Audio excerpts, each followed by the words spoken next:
let's get an opening applause. Let's get some opening applause. Welcome to the crowd. Thank you guys for joining us. We love you guys. We Good love to see you again. all the fans that are clapping. You. They were definitely fans that were clapping. You. With Oh. your hands together. You don't have to keep clapping. Back on the More to Us podcast. Today we're going to talk a little boxing. Boxing. One of the greatest sports. The squared circle. You know why it's called the square circle? It's called the ring. Yeah, that makes sense. Square circle, yep. Man, we're talking all sports. We got basketball, football, golf. We've even talked poker. We got boxing. What are we missing? Did he say all sports and then We'll say cover. poker? I mean, I said even. Okay, all right, yeah. We're going to cover more Competition. We're gonna cover competition, more. Competition. because You it know? means more to us. We gonna get to talking about some tennis here soon. I don't know much No. about it, but I'll educate myself. We won't talk about no tennis. I'll play tennis. Unless we I have won't. Some but, CEOs doing some scandals. You know how they get. the state of boxing is kind of sad right now. You got a lot of fakes in the game, man. You got a lot of fakes in the game. I will say, even with that being said, they're starting to kind of get back to getting us the fights that we want. Select fighters. Select fighters. Right. Not all of them. We're not seeing all the fights that we want, but they've given us some gold. You know, try to make up for the past few years of straight hogwash.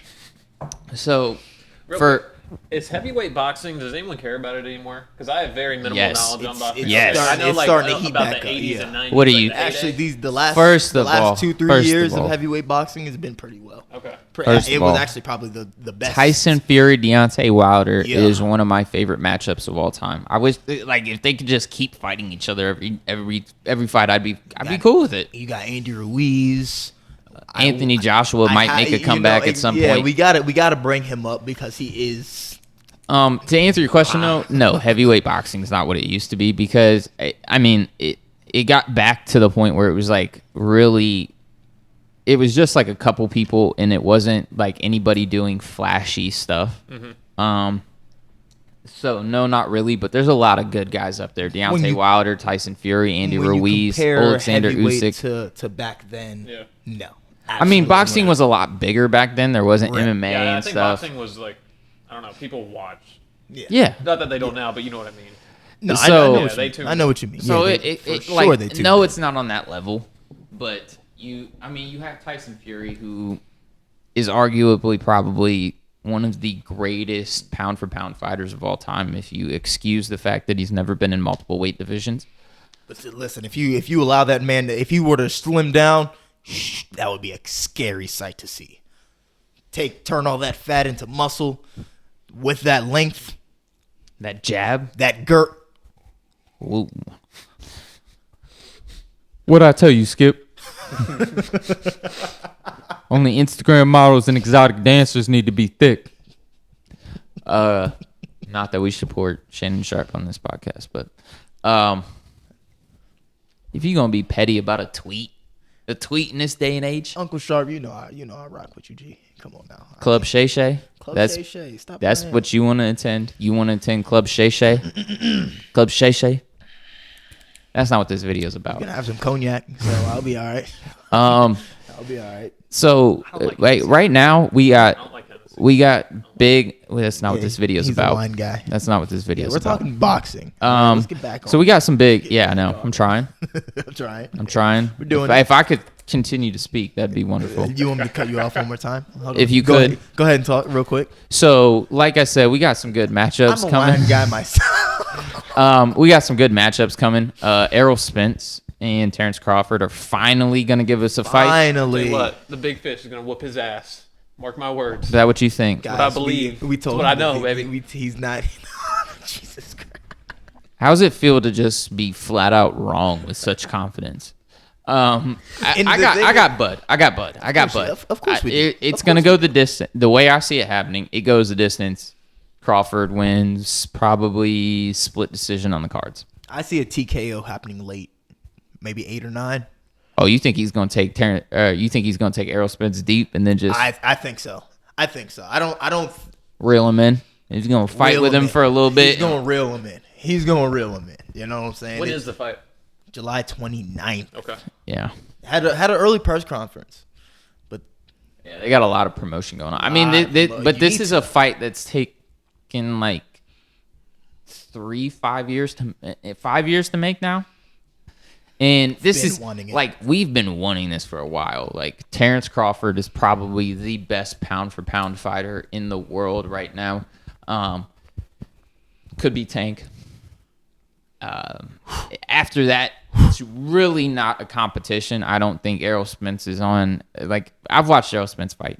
He's a good fighter. He really is. But as far as like actual technical boxing ability, like it's pretty much just Lomachenko, Tank Davis, and Bud. It's as simple as ask Sean Porter who he thinks is gonna win. He fought the both of them. He knows both of their styles. He knows who hits harder. He knows which fight was which. He knows which fight he should have won and which fight was. He lost them both. So, for you, who probably doesn't know this, Sean Porter fought both Errol Spence and Terrence Crawford towards the end of his career. And Sean Porter is a great boxer as well. Yeah, he had a very distinguished career. Him and Keith Thurman put on an absolute show at one point. Beat Adrian Broner.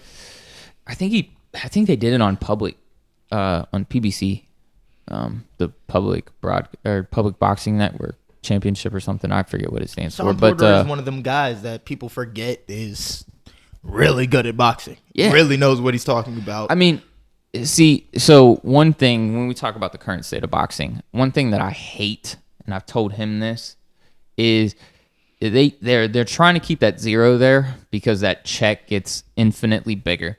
Now, I disagree with that thought process because if you're giving the fans what they want to see, boxing fans will buy that fight. Yes. They will buy that fight. You're going to get paid. You're going to get paid. Now, are you going to have a career that's going to be, 50-0 like Floyd? Probably not. But then again, you're probably also not Floyd Mayweather. So, there's only one Floyd. right. And his nickname is not the Big Fish. Errol Spence just isn't that guy.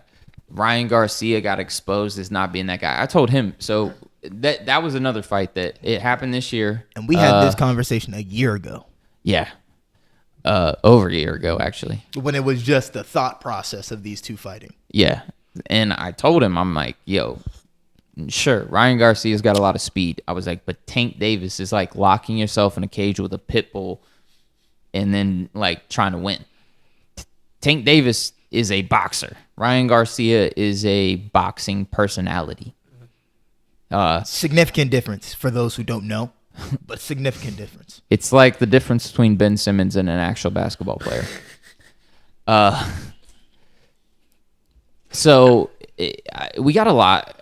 Honestly, we have some good fights this year. I think Terrence Crawford and Errol Spence will by far be the best. I don't see another fight coming up to that level. But Jared Anderson just fought. He's a beast. Yeah, Jared Anderson. He's a beast. He's from Toledo. I did not know that. But Yeah. Ohio has a lot of great fighters. The Midwest. Robert Easter. What's his name? Josh Warren, I think is his name. What is it? Tiger. Adrian. Delonte Tiger West or Tiger Johnson. Something. Oh, something. yeah. He's from Cleveland. Oh, what's his face is from Akron. Who? What's his name? Sean Porter's from Cleveland. Not Keyshawn Davis. The other one that I always get confused with Keyshawn Davis. I don't know. It's not important. But yeah, no. Midwest. Got the dogs. Right. Got the Terrence dogs. Crawford's from Omaha. And so like right now it's just disappointing when you watch it because a lot of times like Devin Haney is a fighter that I can't stand because Devin Haney. So for you who probably doesn't know, Devin Haney was about to fight this guy named Teofimo Lopez. Basically there was one fight in between their fight, and it was this guy named George Kambosos. Before his fight, Devin Haney messages George Kambosos on Instagram, I believe, to tell him that Teofimo Lopez is having problems with his wife. To which, and here's and he'll tell you this. I love I love George Kambosos. He's not a great boxer. He's a brawler. Is not going to have a great career. He'll have a good career. But he messages him to tell him he's having problems with his wife, to basically be like, hey, use this at the press conference.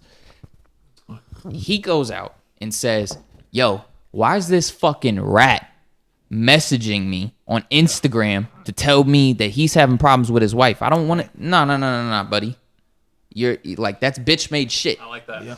Now George Kambosos goes on to lose both of his fights against Devin Haney, but that's only because Devin Haney is like a pure boxer. He stood on the outside the entire time with his jab and just jab.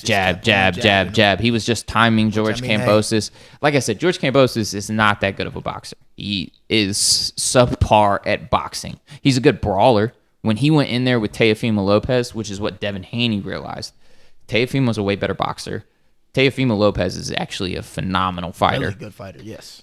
He goes in there. He lets George Kambosos draw him into a brawl. He lets him get him in there and then just duke it out with him.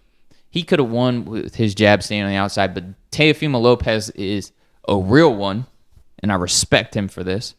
I don't like all his Fortnite dances at the end of his fights and stuff. I don't think he shows enough respect to his opponents. And shit. But he went in there, and he was like, oh, okay, I'm going to prove that not only can I box, but nobody's going to come in here and outpunch me. And he ended up with, I think he had a pre-existing condition before the fight with like some throat injury, and he actually could have died. Now, once again, don't bring it up after the fight. Like if your doctor knowing about what was wrong with you would have prevented you from taking the fight, like, and you knowingly went ahead with it, don't say nothing. Yeah, don't blame you chose to compete like that. Don't make excuses. Didn't Pacquiao do that when he fought Mayweather? Something came out after the fight. I can't remember what it was. So many guys do that. So many guys do that. In all fairness, Manny Pacquiao is probably one of the only ones that actually could make the case for his injury, because he had it was either a torn rotator cuff or a sprained rotator cuff. And Manny Pacquiao is a volume fighter, and he would have been able to put the pressure on Mayweather a lot better if he'd been able to rip through the way he wanted and everything. So real quick, I watched that fight. I was a teenager. I didn't know really much about boxing. But as I was watching it, like, I don't know how they were scoring it, but I just thought of it like if this was like Mortal Kombat and there was health meters in each corner, I felt like Pacquiao would have won in that sense. But like, is there any argument for Pacquiao winning that fight? Like, I have no idea. But like, Oh yeah. Floyd Mayweather even said that that's the best fighter that he's fought. Okay. So the general rule of thumb is if you're gonna fight Floyd Mayweather, you got to get him out of there. You're not gonna win on the cards. Floyd Mayweather, like the old joke of like, where does Michael Jordan sit at a basketball game? Where does Floyd Mayweather sit at a boxing match? Courtside, ringside. Wherever the fuck he wants. Yeah. Okay. Floyd Mayweather one time, Tank Davis was fighting, I believe, and he's sitting like 3 rows back, and he gets up and just walks around everybody, goes up to like ringside almost, and is like basically shouting directions at him because it's Floyd. Who's gonna stop? Right, you're not gonna at a boxing match. You're not gonna tell Floyd he's not gonna do something. Right. It's Floyd freaking Mayweather. Right. But yeah, no, I mean, Pacquiao easily could have won that fight, especially if he hadn't been injured. Because in my mind, he almost did win it. Like the thing was I knew he wasn't gonna win on the cards. So like, it's hard for me to be like, oh, he won on the cards, because like Floyd is a phenomenal defensive fighter. And he's kind of what led to the piss poor state of boxing, because before he even got there, they had kind of entered the pay-per-view era, which is why like boxing was so top tier back in the day, because it was on public channels. Like they would air the fight as if it was like a football Regular game. TV, yeah. I think they still have pay-per-views. Like, I'm pretty sure like I don't know, like it wouldn't have, like I don't know, but when my dad's talked about like Tyson fights, I'm pretty sure him and his boys used to like go buy the fights and watch them. Yeah, no, he's saying that that's they what I'm were- saying. They were entering that era. Okay. Like Or- Floyd didn't start it. The pay-per-view era started probably early 90s. Floyd enters the scene early 2000s. What I say Floyd did was create this. Floyd exposed the fact that if you fight defensively, there's almost no way like that you like if you fight defensively and you counterpunch, that basically like it's hard to beat you in a round. Right? So all you need to do is just win. I mean, you need to win 7 out of 12 rounds, right? You can throw 5 rounds. All you need to do is, and like that's all Floyd does, right? If he's losing a round, he's not gonna step up and try to get you out of there, right? So part of the reason boxing is where it's at is like I disagree with knockouts because like I don't like the UFC because like promoting knockouts like that, knockouts are bad for your fighters. They're bad for their mental health. Being knocked out is not a good thing, right? Dude, I can't watch UFC. That's why you see a It's- lot it of gets boxing nasty matches sometimes, where man. We'll talk about that in different. I'm not because I will end up on a fucking tangent good. on that. you see a lot of boxing coaches, the people in the corner, when they see that their fighter is not winning on the cards, there's no progression. Yeah, they'll just go ahead and throw in the towel. There's no need to sit here and watch you get beat the fuck up for 12 rounds, 10 rounds, 8 rounds. We'll just go ahead and end it because, again, we want your career to be long. We don't want it to be a 25 fight career. We want them to get up to 40s, 50s. Like back in the day, fighters were fighting, like people had over 100 fights. Yeah, I think Obviously- Julio Cesar Chavez has he's I want to say 168 5-3, Yeah. You know, so 138 5-3, something like that. Who's the guy who fought Mayweather? Mexican guy. Miguel Cotto, No, something I'm thinking of. He's like a uh, legend, and I Oscar Oscar Hoya. De La Hoya. Yeah. I mean, he was a phenomenal fighter. He hated Floyd because Floyd. So like boxing is big on respect. the gentleman's game. Yeah, it's big on respect. Floyd introduced the disrespectful shit kind of into it. Like other people had done it. They had made jokes, brought props. Like Ali did it. Roy Jones did stuff like that. Bernard Hopkins did stuff like that. But Floyd kind of really brought it to the forefront. Like he Psychological wore a warfare. poncho and a cowboy hat to the ring one time when he was fighting a Mexican because he wanted to I've mess seen with that, his I've seen head. that. The sombrero. I think it was when he was fighting Victor Ortiz. I think is it Tito. Yeah, Victor Ortiz. I think is his name. But basically Floyd just kind of introduced this era of lackadaisical fighting where I want to say in the Medina 2 fight he threw 12 punches in a round or something. That seems. That's 6.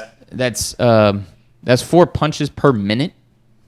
So that was thrown, not landed. I guess it could have been landed. I haven't watched the fight in a very long time, but I just remember looking at it and I was like, we paid all this money for a Floyd fight. And again, it got to the point where people were paying not to see Floyd win, but to see Floyd lose, which is why he made a lot of money from his fights. Because And why he people were took it just to the wanting cards. see, this guy can't win. Not like that. And here's the thing: is you have guys like Bud Crawford, Vasily Lomachenko. You got these select fighters that are pushing to get big fights. They want the best in their division. They want to unify titles. They want to do all this shit. Which, if I'm not And then- mistaken, is that why Gervonta Davis left Floyd Mayweather's team, promotions, whatever? Was because Floyd didn't want to give him these fights so early in his career? If I'm not mistaken. If I remember correctly, yes. It came down to something along those lines. They disagreed on the path they were taking, and basically they ended up separating because of that. I think Which, they're was still good for their relationship. I think they're still because AB left first, and they started all that beef between the two of them where Adrian Broner ended up knocking out Ashley Theophane. And, I mean, I love Adrian Broner, but, like, the thing is Floyd is trying to build somebody after him. And the thing is Floyd is, like, a special kind of talent. Like, what Floyd had, I don't know if it can ever be replicated again. Like, his ability to read another boxer is almost unparalleled. His ability to use angles on the counter offensive and still protect himself. Like, if you watch Floyd, like, he is a master class on how to strike and get out. Not get hit, yeah. Like, you're going to come in, bink. Like, Ricky Hatton had a bad one. Ricky Hatton overextended, bink, bink. Floyd got out of the way. Ricky Hatton got dropped. So, I mean, he's a terrific fighter, but, like, to think that you can copy what Floyd did is almost unfathomable because, like, Tank Davis is way too aggressive for Floyd's style. Adrian Broner didn't have the defensive ability to copy his style. Honestly, if he was going to mentor anybody, I would have picked Ryan Garcia for him. Like, if there was somebody, I was gonna say Devin Haney. Devin Haney too, but I don't think they're already cool. It's just I don't think he really likes Devin Haney because, like, out of all of them, because the thing is I don't think Devin Haney's. This is a grown man that's overly attached to his dad. His dad wasn't about to be able to land in Australia for his fight with George Kambosos, and he was talking about the whole time how, like, not having his dad there was going to affect him mentally and shit. First of all, this man... Uh-oh. We're going to get to... You made that joke. You made that... The only reason I brought it up is because you made that joke when he said it, and you were like, ain't that some shit? You a grown-ass man. I didn't have my dad. At all. Hey, but it's... So, it's just... It's because he made their titles congruent, right? If he would have been like, oh, I don't have my coach there, that's fine. All right, that is something that is going to change the level of how you perform if you don't have your head coach there.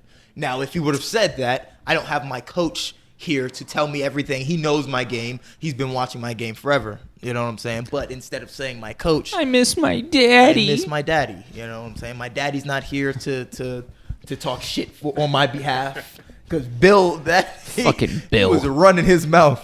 Yeah, Bill. He runs his First mouth. of all, they He talked runs his all mouth. this shit. Like, first of all, he was talking all this shit. First of all, if I'm Bill, Yeah. okay, Bill Haney. right? I'm telling George's dad, hey, George Senior, why don't you step in the ring with me, bitch? You know? Right? You talking all this shit, but you don't want to fight his dad? Devin Haney know his dad ain't beating up nobody else's dad. Bill, Wasn't he a Bill, music- his name Bill. A music producer or something like that? He was a music Probably. promoter. Something along the lines of Bro, producer or promoter. he's like a music. more urban Lenny. He wants to be a more urban Lenny Kravitz. It's funny. But no, like, it's just it's abysmal because you have Devin Haney who refuses to give the fights we want to see, and then, like, he waited until after Lomachenko. Lomachenko went to fight in the conflict in Ukraine. Ukraine war and whatnot. He took off time from boxing to go do that. Devin Haney was fighting George Kambosos while he was doing this. And he's talking about, oh, George Kambosos ain't even top in the division. Then why are you fighting him? He joined the Ukraine army. Yeah, because he's from Ukraine. Is he still doing that? No, he came back. Did he even go? Like, Uh-huh. Was he- I mean, they didn't put him on the front lines, okay. Yeah. and they're not stupid. That's like if we were He fighting, provides a lot of money to the country. Yeah. LeBron would be the last person that we put on the front lines. Yeah, know what if I'm he saying? gets We're not- drafted, he's going to be like a data operator at Right. some We're not giving LeBron a gun. Yeah. We should. some army base in like Fort Knox or something. Get his ass in there, stomp on these niggas. No. Right. So, yeah, I mean, it's just one of those things that, like, Have Tom Brady Nobody- throwing a grenade, chucking it on. first of all, we should put Drew Brees out there. We're doing that. for that. You want to talk about accuracy. But no, I mean, it's just abysmal that, like, boxing is in this current state because, like, nobody will take a fight that they might lose. And he's seen it. I got him into boxing like a year and a half ago. And since then, how many good fights have popped up? Like 3. 3 going on 4 with this Terrence Crawford. But we were talking about, they were supposed to fight in June. Not June, January. January, then February, then March, and now it's all the way back until July. No, they were supposed to fight in either November or December of last year. Yep, and then it got pushed back. I think I heard Max Kellerman mention about this a couple months ago on the radio. Yeah. And then it got to the point where Neil was like, "Listen, I'm not going to hope for this fight, and I'm not going to say that this fight is going to happen until they're getting into the ring." Yeah. And the announcements are on, ladies and gentlemen, boys and girls. Right. So Bruce Buffer is introducing them. So, I will not believe that fight. I still don't believe it's going to happen. Because again, anything can happen. First of all, Errol Spence has so the thing is Bud Crawford's quite a bit older than Errol Spence. So, and he's the naturally smaller man. He's older, naturally smaller. But the thing is he's got that dog in him. He's got that dog. That if you lock yourself in with Tank Davis and it's a pit bull, locking yourself in there with Terrence Crawford is just like locking yourself in there with a goddamn shark. The moment he smells blood, he's coming. We can after this, we can show you some clips. Yeah, once he sees blood in the water, he's coming. He will take a naturally bigger man and make him look like he's not shit. So again, we're gonna see. And this like I said, this has been going on for 5-6 years now. Big fish. Catching old fish with fishing pole. First of all, they keep fighting the same people. Like they've both fought Sean Porter, they both fought Yurokis Gamboa, they both fought I think they both fought Julius Ndongo. So they have a bunch of overlapping fights, and they're fought each other. They're very similar in their outcomes. But Terrence Crawford, the naturally smaller man, has actually gotten a couple of those guys out of the ring, while it took Errol Spence all the way to the cards. Again, you just simply have to ask Sean Porter who's going to win this fight, and Sean Porter is going to give you a definite answer. As he said? Somebody asked him a while ago when the fights were initially being made. I listened on his podcast, and he said that Terrence Crawford hits harder than Errol Spence. That's all you need to know. That's yes and no, but for the majority, we know what's gonna happen. Terrence Crawford is what's called a switch fighter. So you're right-handed, right? Yeah. So your left hand would be your lead hand. That would be what you jab with. And then your power hand would be your right hand, so it's your back hand. Terrence Crawford's special because he can do either. He's right-handed. Does both at a high level. And he will Very go mid-fight from orthodox to southpaw. And what happens is that creates so many different angles in the problems that arise from it. Your feet are now closer together because both of you have the same side lead foot, right? Now his is his left and yours is your right. But when you go to jab, you're typically going to step on his foot. And the way he's able to utilize those angles, there's only 2 fighters that can really do that right now. And that's Terrence Crawford and Vasily Lomachenko. Nobody else is other people will try it, but it's a very difficult thing to do because first of all, your combinations change because your power hand is now your lead hand. So your combinations need to change because you're going to be focused on utilizing that. And he is almost impeccable when he'll take the first 4 rounds of any fight and he will just download his opponent. Just copy everything that they have. He's going to take that thumb drive, steal all their information, go back to the corner in round 5. He's coming out, and it's just domination from there on out. You watch any of his fights. First 4 rounds, kind of slow. And then after that, he's putting the pressure on. And he's in phenomenal condition. He's one of my favorite fighters to watch because he's a guy that, even at rounds 10, 11, and 12, when he knows he's going to win on the cards, he's still pushing for the knockout. I've seen him knock guys out in rounds, I think, 11 and 12 when most guys would just be like, okay, we're winning. There's no point in potentially getting knocked out. But he has that dog in him that says, like, I'm going to finish this. I want people to know that no matter how deep you drag me, right? Like Jared Anderson just did this. He could have got his guy out of there around 9 or 10. Like he had finally like put the fear in him and just was listening to everybody who said, well, he's never gone the distance. He's never gone. I don't need to go to the distance. If I don't need to go to the distance, I don't need to go to the distance. You want to take me deep? Take me deep. Take me deep. See what happens. You see me knocking people out 9, 10 rounds, and it's only a 10-round fight? Yeah. Nah. Take me deep. See what happens. Right? Get him out of there. You don't need that. It's that Devin Haney, Floyd Mayweather fucking let's go win on the cards bullshit. Right? Like we talk about Tyson at the end of his career. Nobody was talking about Tyson's end of his career when he was busy knocking people out every motherfucking fight. When he was just bink, bink, bink, bink, bink. I love watching Tyson highlights. And it was a different era. Like these fighters are more concerned about their health now, which you know Makes sense. It To each his own. does it. I mean, You picked a sport where you get punched in the face. And you're concerned about go take up golf if you're concerned about your health. I'm worried about my mental health. Oh, really? It's like when football players are like, the concussions are bad. Are they? Did you really think that running into people at high rates of speed was a good idea for your body? Mm-hmm. Like, just say you wanted to make a lot of money and you didn't want to actually have to get an education to do it. You found something you liked and you saw a way to get paid a lot of money. Don't make, complaints about it. What did they say? They said boxing is a poor man's game. Because if you have the money, there's no need to go into the ring. Get your ass beat for it. You'd be stupid. You'd be dumb.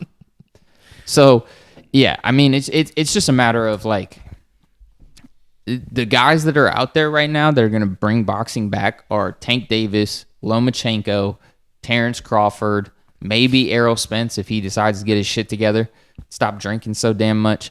But like, yeah, I mean, it's pretty weak right now because you got a lot of guys that are picking weight classes that have nobody, right? Like, oh, I can go Unify at 147 because 140 right now is stacked. Teofimo just went up. Right. Because so Teofimo loses to George Kambosos, yeah. right?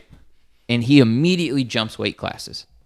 And this is after he was about to unify at 130. He was about to unify at 130 and he was about to unify at 135 and he jumps to 140. Yeah. Which I told him, I was like, the only reason you would do is if you're actually scared. Like you're like, oh shit, this weight division might be a little bit too much. Like before, so he comes out after the fight. He's like, oh, we were having trouble making weight. I was injured. First of all, I watched your press conferences. You you don't just start like you don't have one fight and then start missing weight. Like you start to struggle to make weight 3-4 fights ahead of time, right? Like because you become naturally bigger. You can't lose as much anymore. There's not water weight to lose. You're a premier athlete. You don't have a lot of body fat to cut. So eventually you just start getting bigger. So it's not like a it doesn't happen right away. Yeah, yes, there will be a point when you just can't make weight, but typically you know that ahead of time. Like it's not like hardly ever do you go into a fight and then afterwards come out and be like, oh, well, we couldn't make weight. Because how did you make weight for the fight? Right. If you are struggling to make weight. Like just doesn't add up.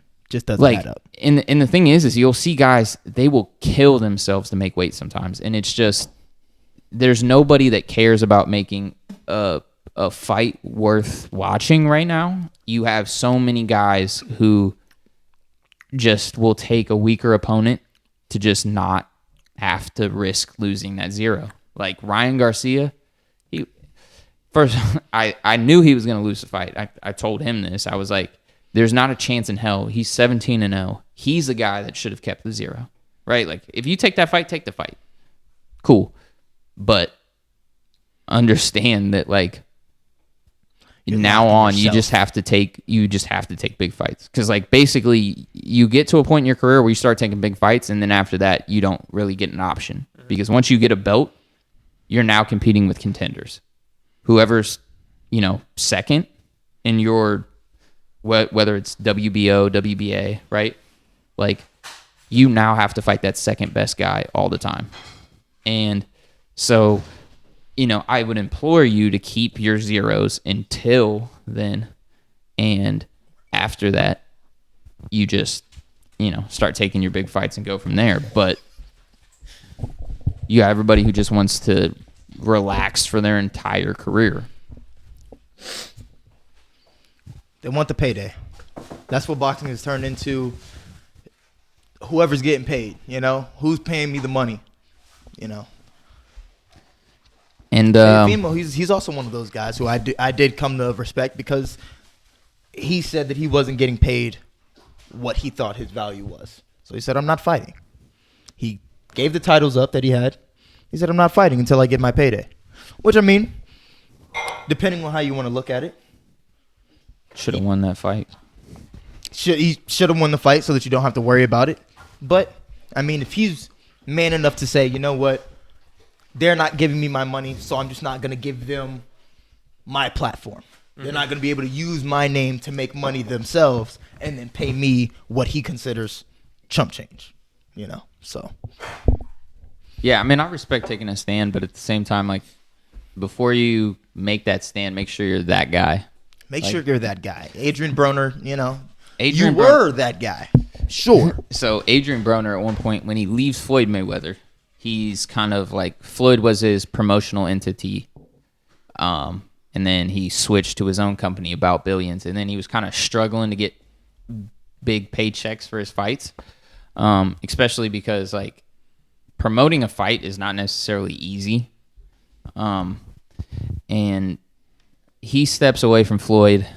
Eddie Hearn offers him, I think it was $6.2 million for 3 fights.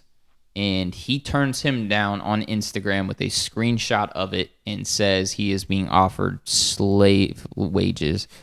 And it was one of those moments that I told him, I said, this didn't happen when we had known each other, but I told him about it afterwards. And I was like, Adrian Broner picked a weird time in his career to start bitching about pay, which is right after he started losing.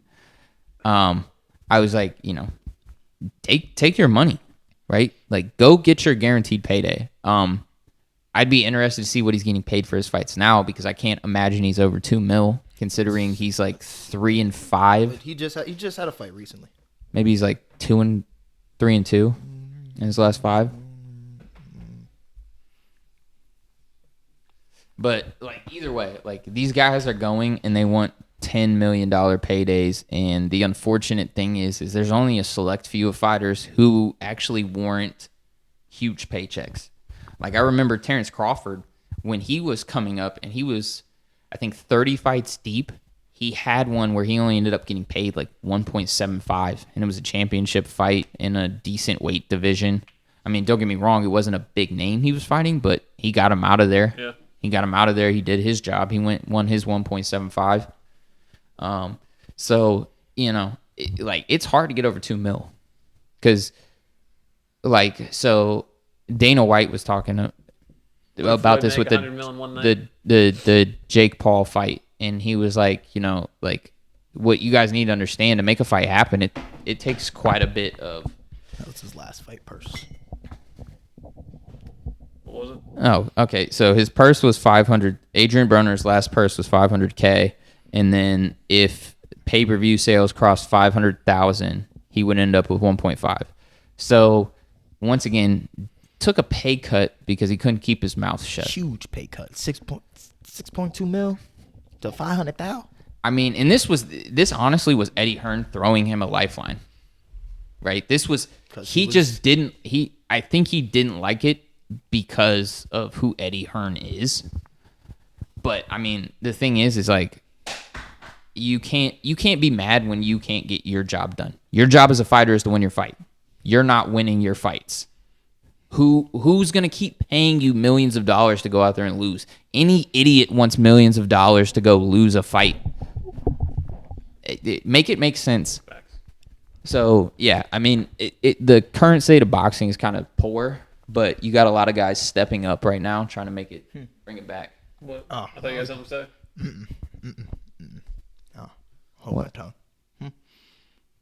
No, I liked your point. You know, when you're not doing your job, when you're not winning, you know, it's hard to pay you a whole bunch of millions. You know, when you're losing all the time, Are you referring to Paul George? when Is that what we're talking about? you're being Oh, he's talking about Westbrook. Talking about Paul George? transferred Talking to a about Paul whole George? bunch of different.